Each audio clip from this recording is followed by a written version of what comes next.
I want to play some metal. With this Epiphone Les Paul Special Satin E1 that I rented. We're going to be using 3 different amps in 3 different tunings. Don't forget to check out the chapter markers, and the signal chain is also listed in the description. For you ask, I'm using 10 to 46 gauge strings. Let's get after it.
All right, so now that we've heard the 3 different sound samples there with the 3 different tunings, let's talk about the guitar, because honestly, you came here because you want to check out the guitar, see if it can play some metal, and then get a little bit of information about it. So this is definitely a good guitar. It's also a good guitar for the price. So I think this is $200 US, like 280, 290 Canadian. That's a good price for this. You start increasing that price, like $350, that's out of the question. That's definitely a little less guitar for your money at that point. And some of the things that go on with this guitar, just not worth that price. This is the entry-level Epiphone Les Paul with humbuckers. There's one that's slightly cheaper that has single coils in it. But this is the entry level. So it's adorned with entry level items. That's not a bad thing. That's a good thing for the price. So this is meant to be your first or your second or even your third guitar.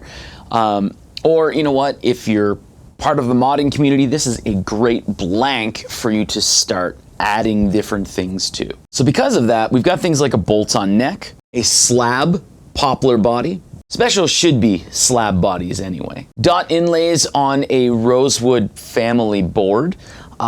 You can get it with either Laurel or some of them are Akame. This one here is actually Akame.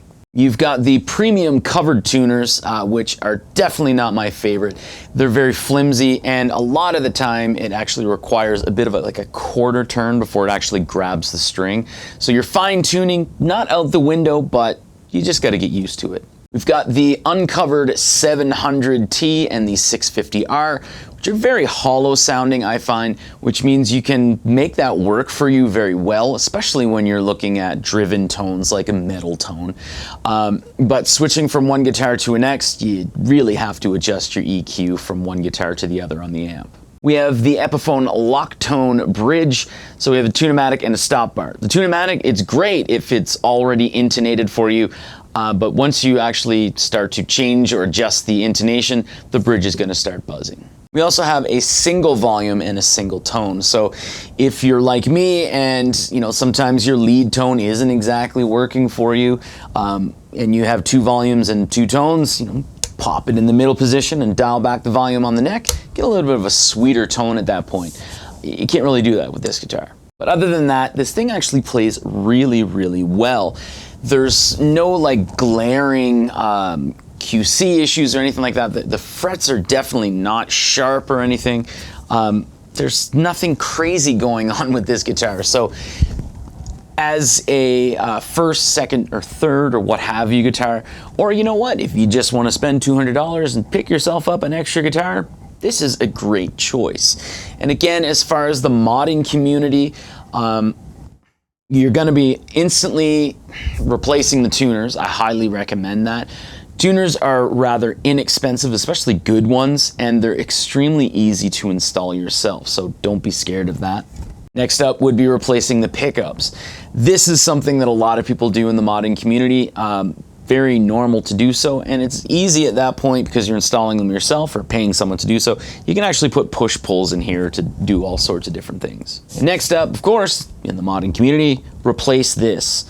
Who cares about this? Replace this, because this starts to buzz once you adjust the intonation. Also, this and the special Satin E1 SG that I rented are the only 2 guitars that have this break angle on the headstock for your strings that have actually exhibited the G string issue. I always tug on my strings, tune up to pitch, never down to pitch. I usually tune about 3 different times to get all, stretches and pull tension on everything and reseat in the nut.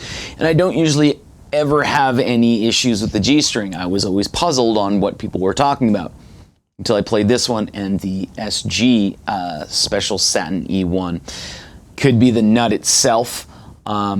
Could be a magnitude of things. These are not very good tuners, but of course you can make them work for yourself. But that's all I do have to say. I had a great time writing some metal riffs with this. You can definitely play metal with it. That's not an issue.